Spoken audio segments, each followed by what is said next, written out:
Bonjour chers élèves, aujourd'hui nous allons voir une séquence qui s'intitule Résolution d'équations. Sachez que dans la séquence précédente, nous avons eu à parler sur les notions d'équation, c'est-à-dire comment mettre un problème sous forme d'équation. Aujourd'hui on va voir une équation du type x plus a qui est égal à b, c'est-à-dire comment trouver la solution de cette équation. Autrement dit, comment déterminer la valeur de x. C'est la valeur de x là qui sera solution de notre équation. Pour cela, il y a une règle que nous devrons être en mesure de maîtriser. Si nous avons une équation de type x plus a qui est égal à b, avec a et b des nombres relatifs, pour tirer x, la règle nous dit quoi? Il suffit seulement, quand nous avons x plus a est égal à b, ça c'est le premier membre et ça c'est le deuxième membre, et ce que nous cherchons, c'est la valeur de x.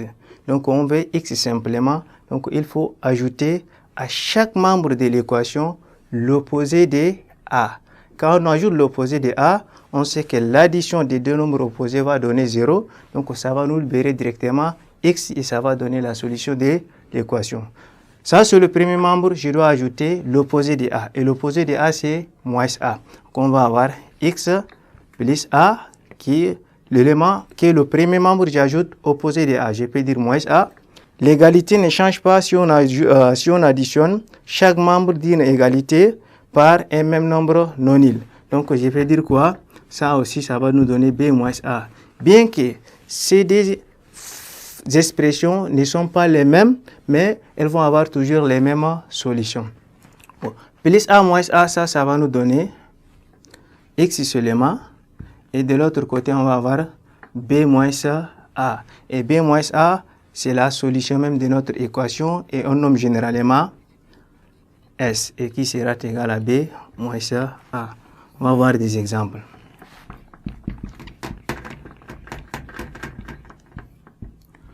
Résolvons.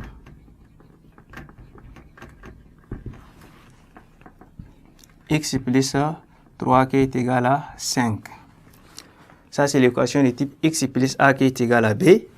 On a dit qu'il faut ajouter à chaque membre de l'équation l'opposé de a. Ici, a est représenté par 3. L'opposé de 3, c'est moins 3. Donc, on va avoir x plus 3, moins 3 qui sera égal à 5 moins 3. 3 moins 3 vont partir, ça va nous donner x qui sera égal à 5 moins 3 est égal à d. Et d est la solution de notre équation d. D est la solution, c'est-à-dire quand je ramène le D sur l'équation de base, elle va vérifier l'égalité. D plus 3 égale à 5, donc 5 égale à 5, l'égalité est vérifiée, donc D est bel et bien la solution de l'équation. Deuxième exemple, je prends x moins D qui est égal à 3. Ici, A est représenté par moins D et B est représenté par 3. Et on dit quoi? À chaque fois, il faut ajouter l'opposé de A pour tirer x. L'opposé de moins D, c'est moins D qui donne plus D. Donc, je dois ajouter à chaque membre d'égalité le plus D. On va avoir x moins D plus l'opposé de moins D qui est le plus D, qui sera égal à 3 plus l'opposé de moins D qui est le plus D. On va avoir moins D plus D vont partir, ça va rester x qui sera égal à 3 plus D qui est égal à 5. Encore l'ensemble des solutions S de cette équation, c'est 5. Quand je ramène, ça doit vérifier également. Je vais remplacer x par 5. 5 moins d et 5 moins d donne 3. 3 est égal à 3. L'égalité est vérifiée. Je prends un troisième exemple. X plus 10 qui est égal à moins 12. Ici, c'est un peu compliqué, mais ça respecte toujours cette égalité.